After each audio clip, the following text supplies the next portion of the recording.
Bonjour à toutes et tous, on est ravis de vous retrouver pour un nouveau podcast de Monujo. Aujourd'hui, on continue notre voyage dans l'univers de l'épargne immobilière et pour ce voyage, on accueille aujourd'hui Victor Piriou qui est directeur commercial au sein d'Accipit. Bonjour Victor. Bonjour Jonathan. Donc aujourd'hui, tu es là un peu pour nous présenter à la fois Accipit et la SCPI EPK. Qu'est-ce que tu peux nous dire finalement à la fois sur le groupe et puis sur la SCPI ? Déjà, on va repartir de la genèse de pourquoi est-ce qu'on a créé une SCPI et pourquoi on a créé une société de gestion. Donc la société de gestion, c'est Accipit, Real Estate Partner, qui est adossé à un groupe qui s'appelle Aquila Asset Management. Ce groupe, il a été créé en 2010 par deux associés qui ont l'habitude de bosser ensemble depuis plus de 25 ans. Donc ils connaissent finalement toutes les tendances de marché et surtout, ils savent se parler, ils savent gérer et gérer correctement. Le groupe historiquement gère des actifs pour le compte institutionnel et l'idée centrale du groupe, c'est d'adapter des actifs à leur environnement pour en créer de la valeur. De la valeur soit en revendant l'actif. On a été partenaire de ce qui est aujourd'hui l'Apple Store des Champs-Élysées. On a travaillé un actif pour le transformer, le louer à Apple et le vendre à un fonds. Et puis on va aussi gérer des actifs pour, par exemple, le fonds souverain de Singapour, des actifs à la défense, des actifs de bureau, et on s'en sort plutôt bien. Mais dans un contexte où le marché à la défense, il est chaud, c'est ça ? Dans un contexte où plus personne voulait aller au bureau et que les gens, ils voulaient une salle de sport, ils voulaient des frigos connectés, ils voulaient plein de choses. Et pour attirer finalement des boîtes qui payent le plus cher possible, il faut apporter du service finalement. Apporter du service et surtout adapter aux nouveaux usages. On a créé Accipit parce que, en fait, c'est une vraie réflexion entrepreneuriale parce que tu gères pour le compte de tiers, c'est pas ton argent, t'es pas décisionnaire. Donc en fait, t'es dépendant du marché. Donc on s'est dit qu'il fallait gérer pour compte propre et mettre ce service, ce savoir-faire au service du plus grand nombre, donc des CGP et finalement du particulier. Et donc on a créé la société de gestion Accipit en 2021 en ayant un premier métier dans un environnement où les taux étaient bas, le value add. Donc en fait, on achète un actif, on le restructure, on le revend avec un effet de levier. Le marché se retourne, les taux d'intérêt explosent, on se dit zut, on peut plus faire trop de value add parce que le marché est grippé. Qu'est-ce qu'il nous reste à faire ? Il nous reste à aller chercher la deuxième jambe qu'on a, le property management, donc en fait la gestion locative, et c'est là qu'on a créé la SCPI UPK. Donc la SCPI UPK, c'est une SCPI qui se veut pan-européenne. Pour une raison assez simple, c'est qu'on a eu la chance en 2023 d'être absorbé à 60% par le groupe Catella. Catella qui est un groupe familial, mais aussi coté à la bourse de Stockholm, qui gère 15 milliards d'actifs dans une trentaine de pays, dans 12 pays à travers une trentaine de bureaux. Donc on a une SCPI qui est pan-européenne, avec des bureaux qui sont dans les pays dans lesquels nous investissons et une connaissance large de l'asset management. Et c'est ça qui fait la beauté de notre SCPI, c'est que nous sommes des gens de l'immobilier qui avons fait une SCPI qui investit dans l'immobilier. Et alors quand tu dis finalement des bureaux, ça c'est quand même une question. Moi je la pose très régulièrement aux gérants. Est-ce que c'est important d'avoir des bureaux à l'international pour pouvoir, gérer, acheter des actifs immobiliers ? Oui, pour une raison assez simple, c'est qu'on a l'information la plus pure possible, sans biais. On fait du sourcing, évidemment, le sourcing est élargi, est ouvert à tous les brokers, mais on va avoir des équipes sur place, finalement. Des équipes sur place qui vont pouvoir interpréter à la fois l'environnement, mais aussi à la fois les lois. Je prends un exemple assez symptomatique de ce qu'on a fait, c'est qu'on devait acheter un actif en Irlande. On reviendra sur notre capacité à être prudent aussi dans ce contexte-là. On devait acheter un actif en Irlande. Et donc on avait notre vision de français, avec notre compréhension de l'anglais, qui est bonne, hein, mais c'est notre compréhension à nous. Et en fait, on s'est aperçu, grâce à nos conseils qui étaient du groupe Catella avec des bureaux sur place, qu'il fallait avoir un autre prisme dans la lecture du deal et qui en fait correspondait pas tellement au cahier des charges initial. Donc on a préféré abandonner le deal, et donc c'est pour ça que c'est très important à l'acquisition d'avoir des bureaux sur place, mais aussi dans la durée de gestion, parce que il faut adapter l'environnement à son actif, il faut être proche de ses locataires, et puis surtout que lorsque vous avez des bureaux sur place, vous avez des coûts qui sont internes. Et donc on va pas, au bout d'un moment, devoir créer des nouveaux bureaux dans de nouvelles zones, et donc... Oui, et puis tous les déplacements, etc. Tous les déplacements à payer, et il ne faut pas oublier, une chose très importante, c'est que tous ces coûts peuvent être refacturés à la SCPI. Donc finalement, le véhicule va, dans la durée, moins gagner d'argent, donc moins distribuer. Et donc c'est toute là l'importance en connaissance juridique du marché, mais aussi en intégration des compétences. Important d'avoir des bureaux sur place. Donc on voit que finalement c'est un point, quelque part. Ce que tu évoques, c'est que à la fois quand tu achètes un actif, il faut comprendre le secteur, l'emplacement. Il faut comprendre les caractéristiques, j'allais dire, du pays, les petits loups qu'on peut avoir en immobilier. Et si on est français, on est un peu finalement presque un touriste et c'est là où on peut se faire un peu manger. Oui, tout à fait, parce que en fait, je prends l'exemple systématique du particulier qui veut acheter un appart.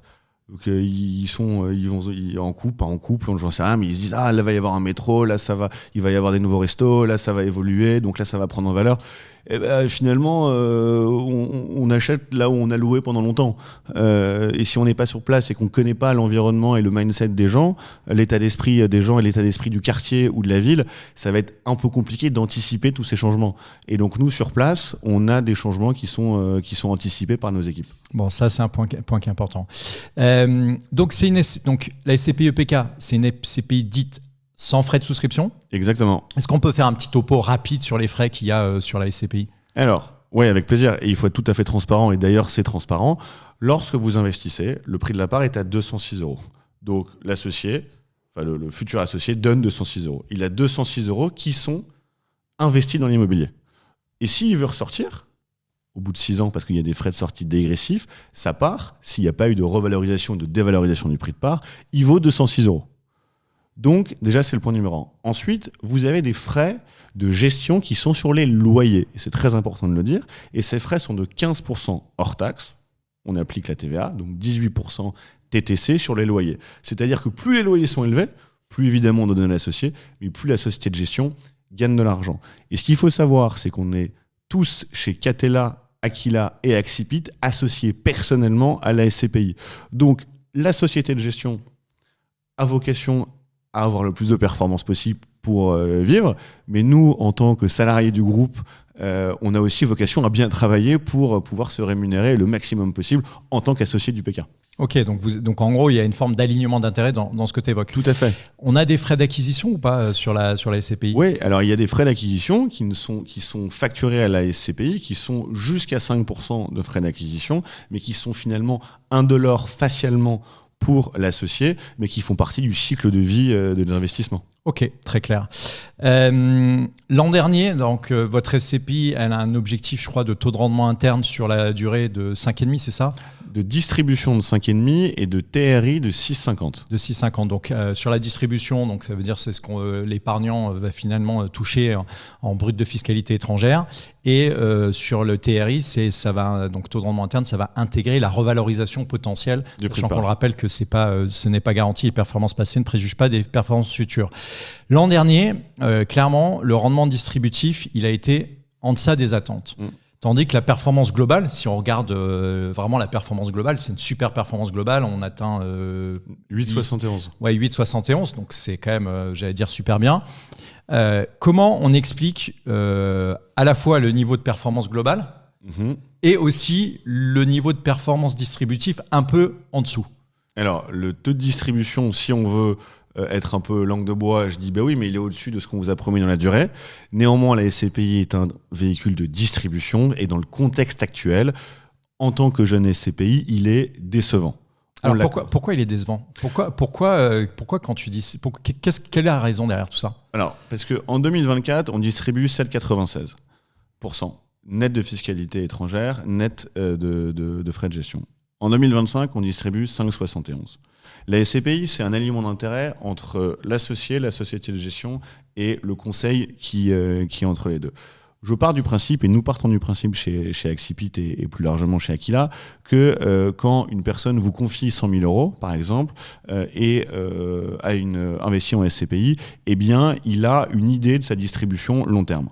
Nous, 5,50. Donc, c'est son budget pour payer son loyer, pour payer l'étude de ses enfants, etc. etc. Les nouvelles SCPI, aujourd'hui, avec les taux qui ont monté, ont pu... Alors, les taux, on parle des taux directeurs. Les taux directeurs, c'est ça, les banques centrales qui ont augmenté suite à l'inflation. Les banques centrales qui ont augmenté suite à l'inflation, donc il y a une correction du marché. Donc, quand vous étiez acheteur, vous pouviez saisir des opportunités. Et donc, dans ce contexte-là, les taux de distribution des nouvelles SCPI, ou dites nouvelles SCPI, ont été supérieurs à 6,5%. Et donc, on a eu l'année dernière jusqu'à 15%, jusqu'à 10%, 9%, etc. Exactement. Après, il faut bien comprendre les mécanismes, mais on y reviendra. Et donc aujourd'hui, être à 5,71 quand nous avons 2 ans et demi d'existence, c'est, dans l'esprit des gens, décevant. Néanmoins, on l'a fait pour de bonnes raisons. On a baissé notre délai de jouissance, qui était de 6 mois en 2024 à 4 mois en 2025. Donc il faut acheter plus rapidement, parce qu'on va distribuer plus rapidement. Donc ça a un impact considérable. Et comme nous avons pensé que le marché changeait, le marché immobilier changeait, on a mis plus de temps à acheter et on a décalé 2 acquisitions qui devaient être faites au mois de juin au mois de décembre. Donc en fait, on avait 6 millions d'euros en cash sur la SCPI, sur 40 millions, grosso modo, placés à 2%, au lieu de l'investir à 7,85, qui est le rendement moyen aux acquisitions. Donc ça a eu un effet qui a été très impactant sur la distribution. Dilutif, quand on dit ça. Voilà. Quand on dit ça, exactement. Alors, c'est parce que le délai de jouissance, c'est soit relutif, soit dilutif. Donc, il faut tu nous l'expliqueras après. Il faut vraiment piloter tout ça. Et donc, nous, on pense qu'en fait, dans le contexte actuel, quand vous regardez les chiffres de 2025, il y a 70 000 faillites qui ont été faites. D'accord ? 70 000 faillites d'entreprises en France. En France qui ont été faites. Vous avez des chocs inflationnistes qui sont qui sont à notre porte, et d'accord, on l'a vu avec la guerre en Iran, avec tout ça. Donc il faut comprendre la capacité du locataire à faire face à un choc tel qu'il soit.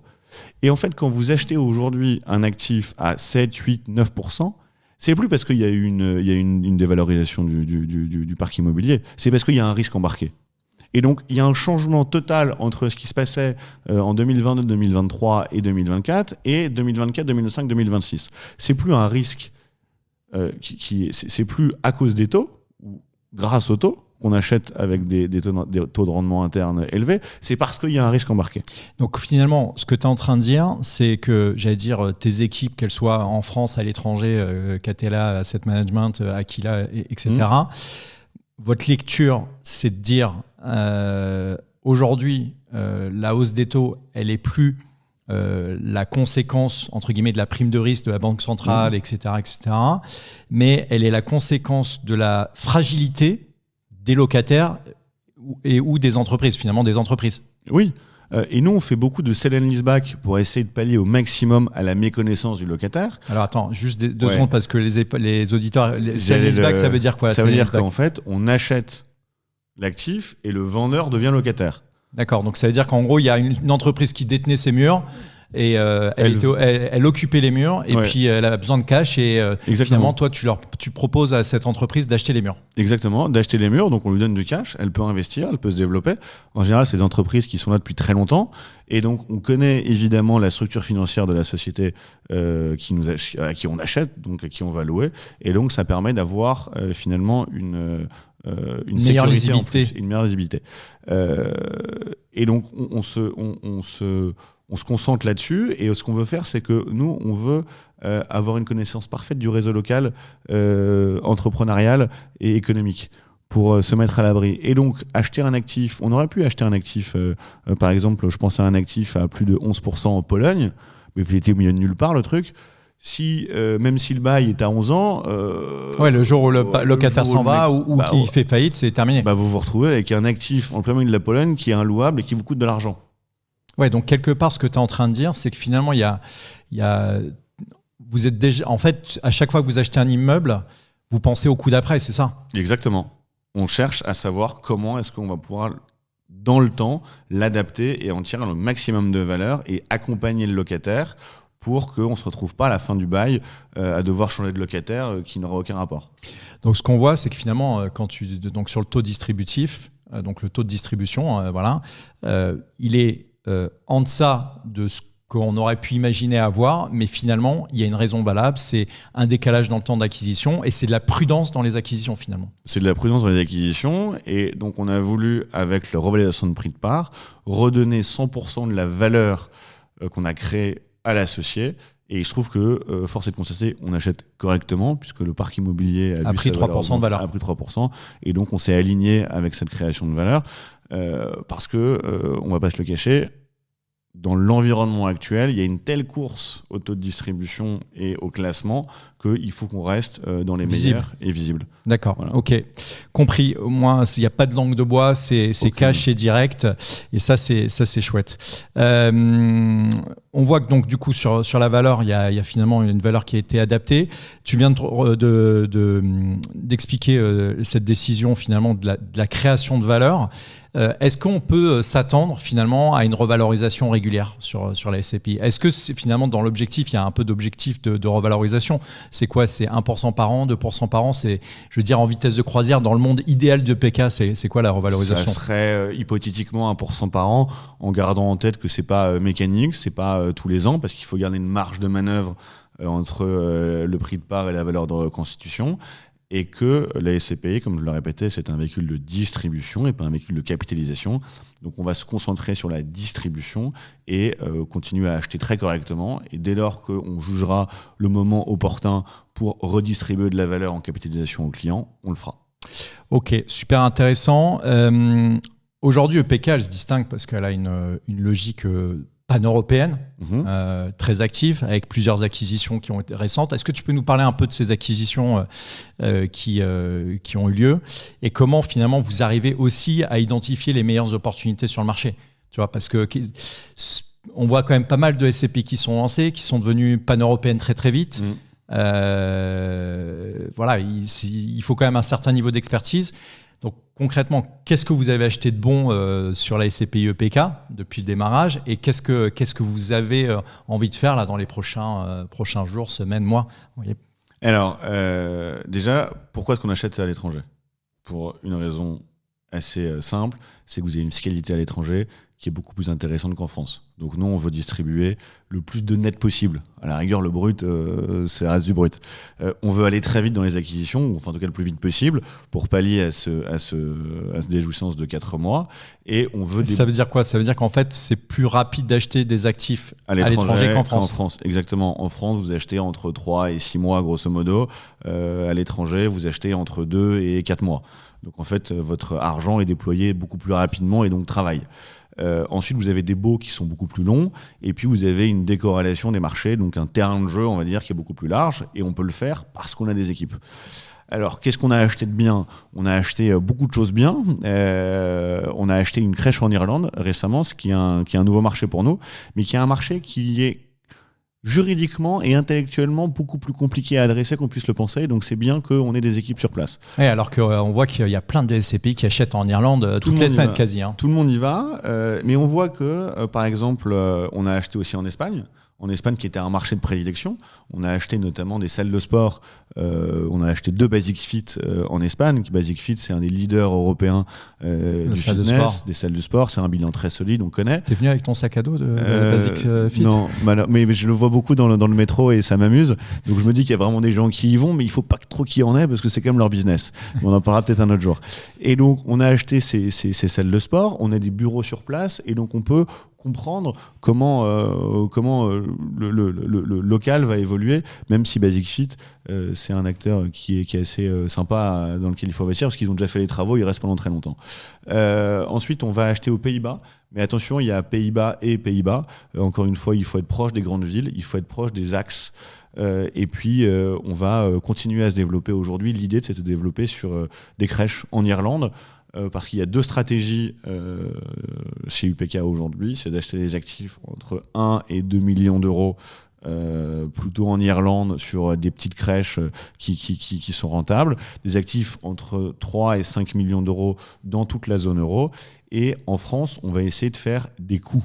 Donc en France, on ne va pas y aller pour y aller. On va y aller s'il y a une vraie opportunité à 2 chiffres qui va se présenter à nous. À 2 chiffres, ça veut dire en gros, tu achètes sur un rendement supérieur à 10%. Exactement, parce que déjà, vous avez le brut et le net, et en plus de ça, la France, on peut aller chercher ce genre d'actifs parce qu'on connaît la France, mais la France va rester à la marge, parce qu'on sait qu'aujourd'hui la mode est au SCPI hors de France, mais on se prive pas d'aller chercher des grosses opportunités. Parce qu'il peut y avoir de la valorisation sur le capital. En fait, Ok. on n'est pas on est contre être idiot. Si je peux m'exprimer ainsi, c'est que c'est pas parce que les gens disent il faut pas y aller qu'on va pas juste au moins regarder. Bah oui, si tu as une belle opportunité, il faut y aller. Et puis après, il y a Exactement. peut-être des épargnants qui détiennent aussi leur part de SCPI par des personnes morales à l'impôt sur les sociétés, SCI à l'IS, et là-dessus, il y a quand même beaucoup d'intérêt à se positionner de cette façon-là. Ok, donc du coup, finalement, une logique très opportuniste, une petite teinte un peu crèche, parce que là, vous sentez qu'il y a un petit coup à faire. Ouais, et puis on s'est spécialisé là-dessus, on a mis beaucoup de temps à comprendre les crèches, à faire la due diligence en Irlande pour les crèches. On sait qu'il y a des parts qui sont disponibles. Donc maintenant, une fois qu'on a pris du temps, on y va. Ouais, bon, donc quelque part, vous avez la compétence. La SCPI, donc du coup, c'est quoi les façons pour un épargnant d'investir dans votre SCPI aujourd'hui? C'est quoi comment tu peux investir dans l'EPK? Alors, on peut investir dans UPK en pleine propriété. Ouais. C'est-à-dire que vous achetez une part, vous êtes propriétaire de la part, mais aussi de la distribution. Vous pouvez acheter... Donc ça, c'est pour la personne qui a envie de quoi, qui a quoi comme objectif concrètement? C'est la personne qui a... c'est mon père, avec 5 ans de moins, qui veut compléter sa retraite. D'accord. Sans me donner de l'argent. Ok. Ensuite, s'il veut me donner de l'argent, il achète la nue propriété, il me la donne et il garde l'usufruit. Donc, il l'achète en démembrement. Si jamais on veut acheter que la nue propriété parce qu'on n'a pas besoin de revenus, on achète la nue propriété. Et si jamais on a besoin de revenus mais qu'on n'a pas les moyens d'acheter l'entièreté de la part, on achète l'usufruit et on touche les revenus sans avoir la propriété de la part. Donc vous avez pleine propriété, classique. Vous avez le démembrement si vous voulez faire une donation ou si vous avez une société ou n'importe quoi. Vous avez la nue propriété si vous n'avez pas besoin de revenus. Vous avez l'usufruit si vous avez besoin de revenus. Attention à ne pas demander que l'usufruit parce que c'est compliqué de trouver la nue. Et vous avez aussi le versement programmé qui est disponible sur UPK. Et je t'avais dit que je le gardais pour toi. On a en avril la possibilité du réinvestissement des dividendes si vous voulez jouer l'effet boule de neige et les intérêts composés. Ouais, donc ça c'est pour sur long terme. Donc ça c'est trop cool parce que c'est quand même, on voit qu'il y a une corrélation entre les SCPI qui proposent les versements programmés à 50 € par mois et les réinvestissements de dividendes en termes de collecte. Donc je pense que vous avez raison de vous y mettre. Ça ne peut que booster la collecte. Et j'ajoute un truc parce que c'est quand même important. C'est aussi la raison pour laquelle on a 4 mois de déjouissance et très peu d'endettement sur la SCPI. C'est quoi l'endettement de la SCPI? C'est moins de 3%. Si oui, donc ça c'est un point qui est important parce que on voit beaucoup de SCPI qui vont avoir, je sais pas, 8, 9, 10% d'endettement qui sont très endettés. Et toi, en fait, finalement, ta performance, c'est une performance pure immobilière. C'est une performance qui est pure immobilière et en fait, on pourrait s'endetter plus. Aujourd'hui, le coût du capital est assez élevé et donc en fait, le risque embarqué à côté, pour l'instant, pour nous, il n'est pas assez bon. Donc on va acheter des actifs encore un peu plus de très bonne qualité. On va continuer à faire grossir la capitalisation de la SCPI. Donc comme ça, les banques vont pouvoir nous prêter avec des taux d'endettement, avec des taux d'emprunt qui sont moins importants qu'on va pouvoir déployer. Et tu as raison de le dire, c'est que l'effet endettement permet d'augmenter les acquisitions, donc d'augmenter les loyers, avec une distribution sur un nombre d'associés qui est restreint. Donc ça gonfle facilement la distribution sur un court terme. Nous, on ne l'a pas. Et on a mis de l'aide jouissance à 4 mois parce qu'on pense que investir à crédit sur une SCPI, ça va repartir. Et donc, on veut un alignement d'intérêt. On ne veut pas que l'associé soit endetté sur une SCPI extrêmement endettée avec un délai de jouissance qui soit trop long. Oui, donc en fait, ce que tu es en train de dire, c'est qu'il y a des épargnants qui peuvent acheter votre SCPI à crédit. Ouais. Et en fait, vu qu'il y a le délai de jouissance, quand ils vont débloquer l'argent, ils vont devoir, rembourser des mensualités. Et tu veux que ce soit le plus court possible. On veut que ce soit le plus court le plus court possible et que le véhicule soit le plus sain possible. Ok, très bien. Facile et simple. T'as pas parlé de l'assurance vie, mais je crois que vous avez on a la possibilité chez un ou deux assureurs de se positionner. Alors, on est chez un seul assureur aujourd'hui qui s'appelle Selensia. Ça représente une collecte qui est assez minime par rapport au global.